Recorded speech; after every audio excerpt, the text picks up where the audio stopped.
I can't be the only one that thinks if you're homeless living in your car, dating should be the last thing that you should be worried about. Like, there's so many other things that you could be doing besides worrying about dating someone. I just feel like you're looking for a caretaker at this point because, like, for what? Like, for what? No. But I'm no expert, so what do I know? All right, hon. I'll talk to you later, okay? Take care. Bye.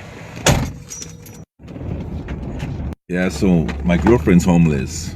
And you know what the best thing is about dating a homeless girl?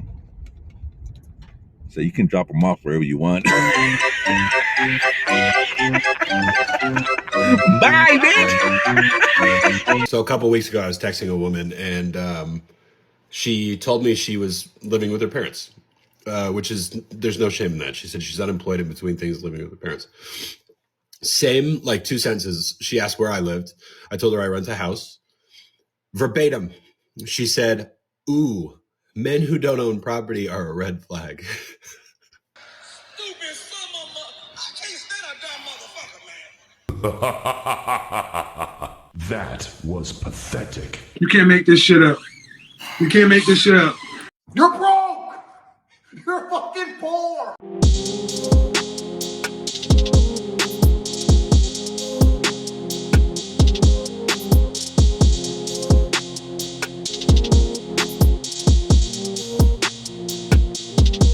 What's going on YouTube? It's your boy Ron back with another video. If you're new to the platform, welcome to the tribe. By the end of this video, I hope you subscribe. So, women dating while homeless. Yeah, you would think this wouldn't be a thing considering women tell men all the time that they shouldn't be dating if they are homeless or broke for that matter. Forget being homeless. If you broke, if you could just get by and pay the bills and have a small amount of disposable income, that's not enough. But we got women out here that don't even got a roof over their head over here demanding that men own houses. So yeah, that just goes to show you how lopsided the dating market is in the West. Anyway, without further ado, let's go ahead and jump into it. Bags from I'm homeless, and this is how I live rent free. So I went ahead and cleaned out the storage just so you guys can see the size. I have a 5x5 unit, and with the insurance, it's $71 a month. I got these big blue bags from Amazon. I use about 6 of them, and that's where I keep my clothes and important papers. I'm homeless, and I get ready for work at the gym. A lot of people don't understand why somebody would choose to be homeless, and honestly, rent was kicking my ass. I was paying $2,000 in household bills, and now I pay $20 for my gym membership. When I tell people I'm homeless, they imagine me digging in dumpsters like this looking for food. I chose to be homeless because I'm tired of paying bills and I need to save some money. They didn't want to give me food stamps, so I'm out here living rent-free, eating ribs. I'm homeless, and this is where I sleep. When I left my apartment, I thought I'd be living in my car rent-free. The day I moved out, my car completely shut down, but it was too late to go back. I slept in that car so many nights without air and heat until one day I just couldn't take it. I told my manager I was living in a broke down car, and now I sleep at work. I'm homeless, and this is where I hide my stuff. My office has a locked cabinet, so I like to keep about a week's worth of stuff so I don't have to go to storage as often. I have a lot of scrubs for work, socks, underwear, and also my iron and ironing pad. Although I don't sleep here, I like to keep extra things I might need in case I run out of something in my gym bag. My cabinet comes with 2 keys, and I do leave one here and take one with me just so I won't lose both, and you do need a key to unlock it. I got this security bar from Amazon, and I keep it on the door just in case I need to change clothes in between jobs or act like I'm in here doing some work. I'm homeless, and this is the shower I use at the gym. I'm homeless, and yes, I'm cleaning my makeup brushes in this bathroom. One thing I hate about being homeless is people don't like when you make the struggle look good. It's a problem if I want to do my hair and makeup, but it's okay if I was living in the streets looking bad. All I know is I'm going to keep making my content, and you keep making sure you pay your rent. I'm homeless, and this is how I date. I shower and get ready at the gym, and then I take my stuff to storage since it's not that far. I Uber to and from the date, even though they usually ask to come and pick me up. I don't mention being homeless until the second or third date, but it hasn't been an issue so far. If you have a problem with me dating, just remember I'm homeless by choice, and unlike you, I don't have any rent to pay. I said I was homeless, never said I was broke. I get my packages sent to a pickup location and go pick it up from there. This woman really tried to present this shit like it was a flex, talking about somebody ain't broke.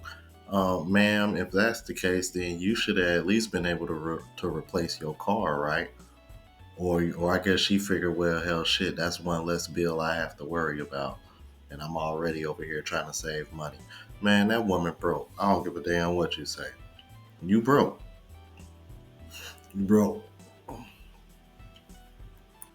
And the reason why you still dating is because you looking for help.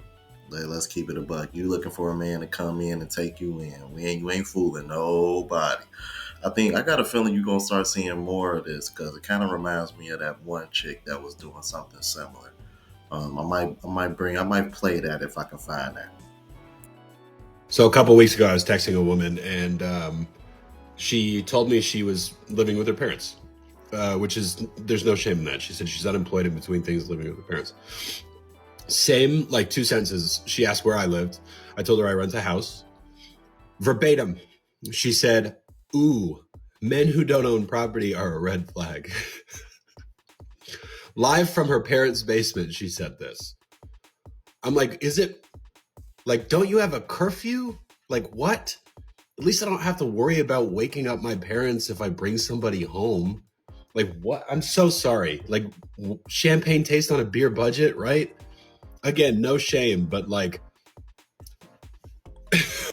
So we got women out here that are unemployed, in between jobs, living in their parents' house, telling men that are renting that it's a red flag if they don't own the house. And they say men are the ones that need to be humbled. Okay. I just saw a video about a guy who took a homeless woman on a date just to leave her with a bill to make it funny for his live stream. And I'm just here to say, when things like this happen to you, when people betray you, when people do you dirty, when people have mixed intentions towards you, just know that God always will make your enemy your footstool, because that woman is being looked for as we speak so that she could receive $50,000. A homeless woman minding her own business was contacted by a random person who thought it would be funny to leave her with a bill, but what he did not know is that it was going to result in her being blessed beyond measure. Sometimes God will use the very people that try to make fun of you, the very people that will put you in tight situations, the very people that will use you for their own personal gain, just so that God can bless you. While he thought he was being funny, he got banned. While he thought he was being funny, nobody was laughing, because this is not funny. One thing that God will always say is, do not touch my anointed. How you care for homeless people, how you care for sick people, how you care for poor people, how you care for people who cannot repay you is how you love God. And what he didn't know is he was simply used for the footstool. And what he also doesn't know is he just accrued a huge spiritual debt. That was wrong, but praise God that that woman is getting blessed right now as we speak. Thank you for thinking it was going to be funny to do that to a human being. Joke's on you. This is filthy work. If a man brings nothing to the table but great sex and attractiveness, what does that make him? Scrub. And if a woman brings nothing to the table but great sex and great looks, is she the same scrub? Well, I beg your pardon. I beg your pardon. This is bullshit. I should be homeless while he goes home to his 3-bedroom house in a nice neighborhood and rubs his feet together under his nice comforter set, his nice sheet set, and watches his 70-inch TV on the wall and twiddles his thumbs together while I'm out in my car in the cold. Talking about he's gonna give me a blanket for Christmas so I don't be cold. So I ghosted my boyfriend on New Year's Eve, and I have not spoken to him since. Before I get into this, I just want to say that me and my boyfriend, we have been together for a year. Well, almost a year, 11 months. A year on February 2nd, we will have been together, okay? My boyfriend is also 34, grown man. He also is a homeowner, has a pretty good job, and also has a business that he's starting. So let's start there, right? So recently, I obviously, like you all have known, I have become unemployed, and I have not been able to find a job. I have put in like 30 applications a day. I've got nothing, like barely even an interview. I've gone on 2 interviews. So I've been literally struggling, and I no longer have the funds to afford these bills. Okay. Anyways, okay, I'm gonna keep it together for this. I'm not gonna get stressed out. I no longer have the funds to afford these bills. It's something so crazy about having hundreds of thousands of dollars one day and then the next day having nothing. But that's what's going on right now. And so I am vulnerable with my man, and I go, hey, I'm gonna need to like stay with you for a little while I get myself together. Like, I don't have anything on the rent. And so I'm gonna need to move with you while I get myself together. Mind you, I said he has his own house, his own 3-bedroom apartment in a nice neighborhood. He also has a best friend. His best friend lives with him, mind you, and has been living with him for however many years that he's like lived there, almost the whole time he's lived there. And so I'm like, if his best friend can live with him, why not his girlfriend, you know? So I'm like, hey, I need a place to stay. Which honestly, in hindsight, I shouldn't even have to ask for that. He knew I was struggling. He should have said, hey, let me take something off of your plate. Like, come stay with me so that you can breathe and get this. If he really cared about me, he would have said that, but he didn't. He sat there and he watched me struggle and then watched me get to the point where I was like, hey, I just need a break. Like, I'm literally so depressed. I'm losing my mind. I can't find anything. Can you please help me? And he said, no. He said, no. He said, no, you cannot live with me. Mind you, living with him is free. It doesn't cost him anything. He said, no. I can't live with him. At first, he goes, oh, I like that we have our own places to retreat to when we get into our arguments. And wrong answer. Number one, when we get into arguments, we never leave. Like, we stay in the same room and we continue to talk it out until we work it through, which I think is a really good habit that we have and a really good green flag that we have in our relationship. Yes, do we get into arguments? So does everyone. Yes, do I lose my cool? I'm a woman, but I rein it back in and we figure it out and nobody goes home. So that's a weird thing to say. We've never even done that. Second of all, that's like a problem to me, not a solution. When we get into arguments, we should not be leaving, because what happens when we get married? There is no way to go. We both live in the same house. So maybe that's not a good habit to start. Being that we have not started yet, maybe let's not start that now. I said, I'm actually thinking I'm going to be homeless because I don't have a job and these bills keep coming and I can't do it no more. I'm tapped out of resources. And I think I'm gonna end up, if you don't let me live with you, I'm gonna end up in my car, living in my car, something like being actually homeless. And he goes, well, plenty of millionaires have lived in their car before.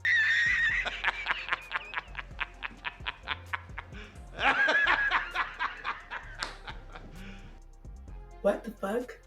So basically he said, yeah, no, I'm not gonna help you. I'm sorry that you're dealing with this. I know it's hard, but basically he told me that you never really do have anybody to depend on and you come alone in this world and you are your own person and you should be your number one priority because nobody else is going to be dependable, which I translated to, he is not someone I can depend on.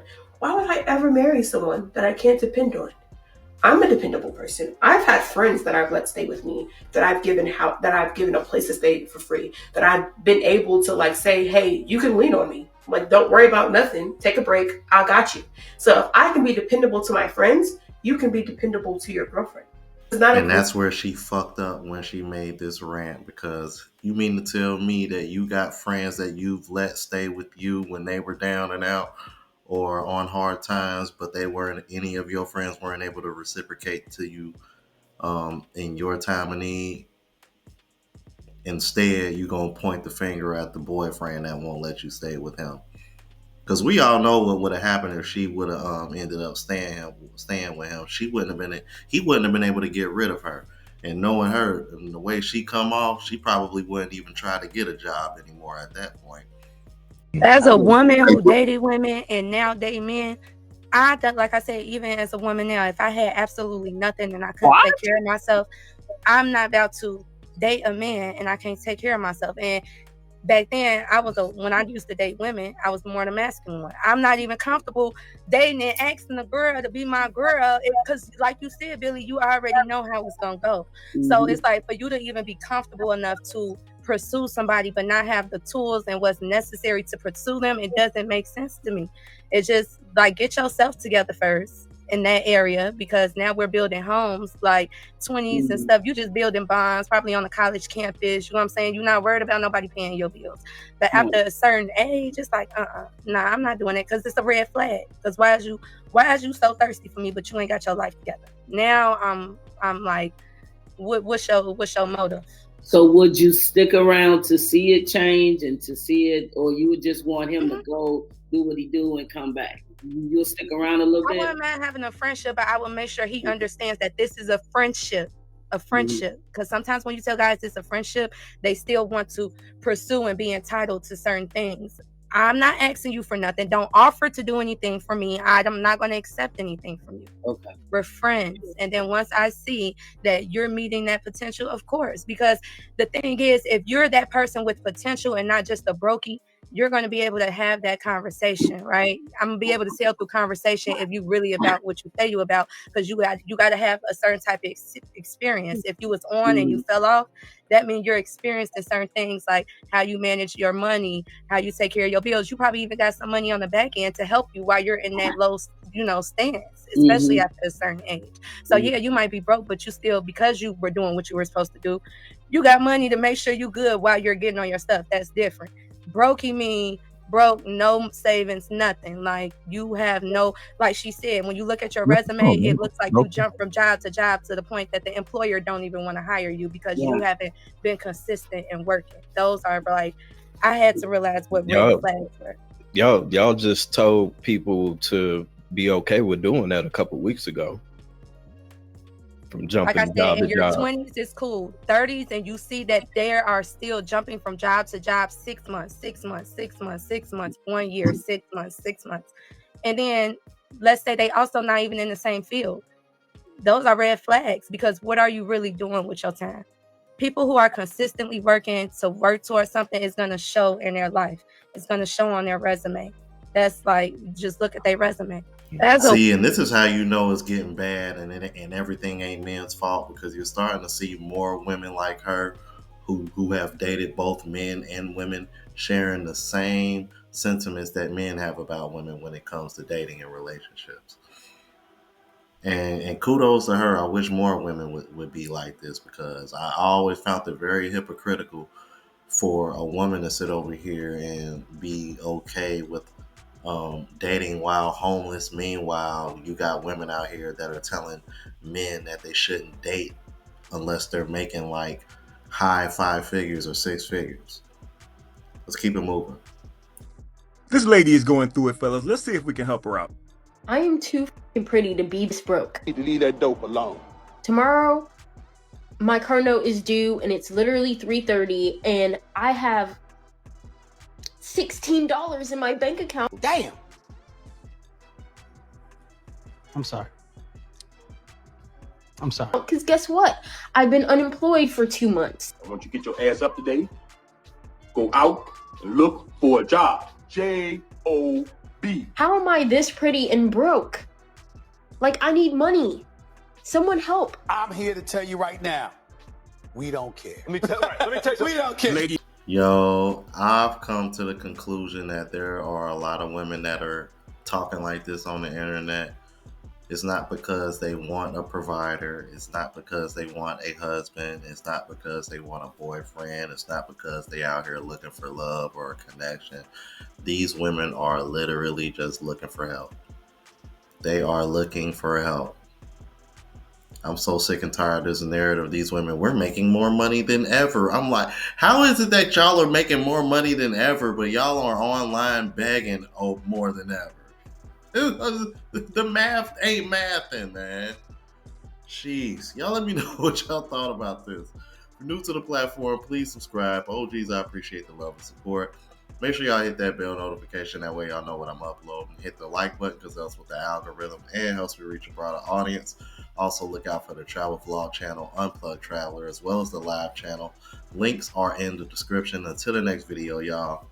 Deuces.